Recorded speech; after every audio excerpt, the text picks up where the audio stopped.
C'est un spectacle hypnotique, d'une précision infinie. Stefitsa fait danser ses fuseaux autour desquels sont enroulés des fils qui donnent vie à un délicat motif en dentelle. Un chef-d'œuvre de patience, sans fausse note, parfaitement orchestré. On fait comme pour le tissage, c'est-à-dire milieu, gauche, gauche, milieu. Je mets les fuseaux de côté, puis milieu, gauche, gauche, milieu. Chaque fuseau a un son particulier. C'est comme faire de la musique. À travers la dentelle, nous faisons de l'art. Et cet art, peu de gens savent le faire. Cet art typique de Croatie, Stefitsa le partage avec sa fille, après l'avoir appris elle-même dès 9 ans avec sa mère et sa grand-mère. Elle fait de la dentelle chaque jour après son travail à la gare de la ville. C'est souvent tard dans la nuit qu'elle donne vie à de précieux ouvrages en dentelle. Je travaille autant que je peux. Parfois c'est 10, 12 heures, parfois c'est juste 2 ou 3 heures. Le cliquetis des fuseaux me détend. Pour moi, c'est comme une sorte de psychothérapie. Je ne suis pas aussi intéressée qu'elle par la dentelle. Je connais juste les bases. Mais je suis très fière d'elle. Ce n'est pas rien d'avoir une maman qui est dentelière professionnelle. Cette technique de dentelle au fuseau est née ici en 1400 dans la ville de Lepoglava, au nord de la Croatie, près de la Slovénie. Ce savoir-faire a été transmis aux villageoises par un ordre religieux. Cet art unique au monde est aujourd'hui inscrit au patrimoine immatériel de l'humanité. Il te faut encore combien de temps ? Encore 3 semaines. 3 semaines ? Oui. Très bien. Tout est fait main. C'est un chef-d'œuvre. Chaque dentelière est très fière de son ouvrage une fois qu'il est terminé. 200 dentelières, dont 40 professionnelles, sont les gardiennes de cette mémoire ancestrale qui se fait connaître de par le monde grâce à une coopérative de la dentelle. Elle vise à sauvegarder et promouvoir le savoir-faire des femmes de Lepoglava. Cette pièce de dentelle ici a été fabriquée l'année dernière pour le Festival international de la dentelle. On a utilisé 7 km de fil. 2 dentelières se sont relayées. Elles ont travaillé en tout pendant 4 mois à raison de 10 heures par jour. Chacun des motifs est fait à part. Donc une fois terminé, on passe au motif suivant et ainsi de suite. Vu la taille, on fabrique l'ensemble en le divisant en parties et ensuite, avec la même technique, on assemble les différentes pièces pour arriver à ce chef-d'œuvre. Ce modèle coûte à peu près 25 000 kuna, soit près de 3 300 €.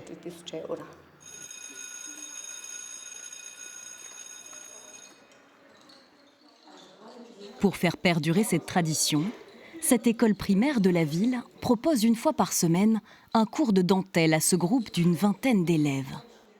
Le deuxième par-dessus le troisième, gauche, gauche, et après tu répètes la même chose. Fais un nœud pour que le fil ne glisse pas. Bien. Maintenant, c'est la dernière paire. Tu peux commencer à travailler de ce côté-là. À 12 ans, Andrea fait de la dentelle au fuseau depuis déjà 7 ans. La dentelle prend du temps et demande beaucoup de patience. J'en fais par plaisir chez moi et à l'école. J'ai découvert la dentelle avec ma grand-mère qui en fait tout le temps à la maison.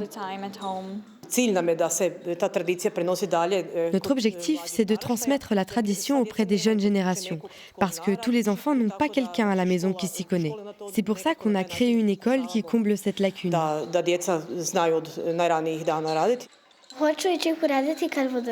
Je vais continuer à faire de la dentelle quand je serai grande parce que c'est très intéressant.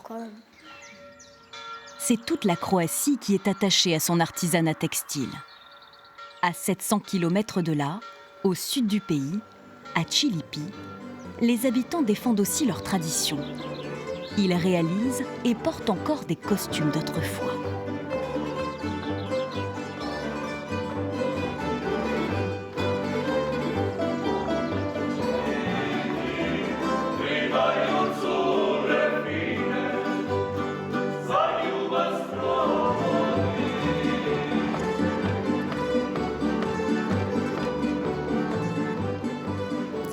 Certaines parties dans mon costume appartenaient à ma grand-mère.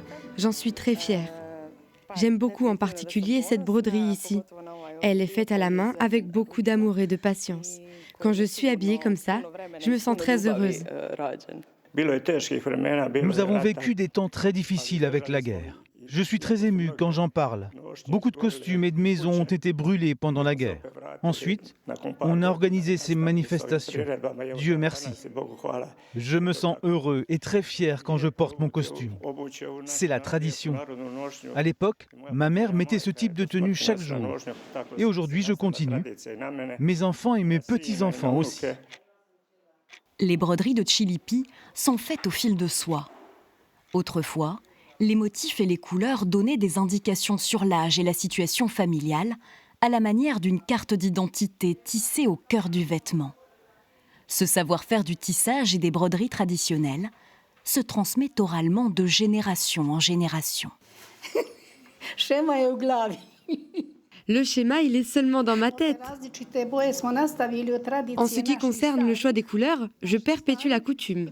Il y a 4 couleurs, rouge, blanc, jaune et noir. Si à Chilipi, la mémoire de ces traditions est aussi forte, c'est parce que la zone, la région de Conavlé, est historiquement frontalière. Chilipi a toujours défendu son identité face aux puissances étrangères voisines. Au XVe siècle, la région de Konavle est passée sous la domination de la République de Dubrovnik et nos montagnes sont devenues la frontière avec l'Empire ottoman. Plus qu'une frontière, c'était une sorte de mur, car il y avait beaucoup de différences sociales, politiques et religieuses qui empêchaient les gens de faire des mariages de l'autre côté de la frontière. C'est comme ça que nos traditions ont été préservées, comme sur une île. Les habitants font encore ici leur propre fil de soie. Au cœur du musée du village, Antonia extrait le fil à partir des cocons des vers à soie, comme le faisaient les femmes de Chilipi pour broder leurs vêtements et leurs trousseaux de mariage. Nous mettons les cocons dans l'eau bouillante car elle dissout leur colle et délivre les fibres. La soie est extraite immédiatement. Ce phénomène produit des kilomètres de fils de soie. C'est pour ça que l'on dit que c'est la matière la plus résistante. De nombreux enfants ici ont leur propre cocon pour s'amuser à faire de la soie. Ils ont ce savoir-faire et pourront plus tard perpétuer la fabrication de certaines parties de costumes en soie. Forte de ce savoir-faire ancestral, cette jeune génération tisse la sauvegarde de ses traditions croates en se tournant vers l'avenir.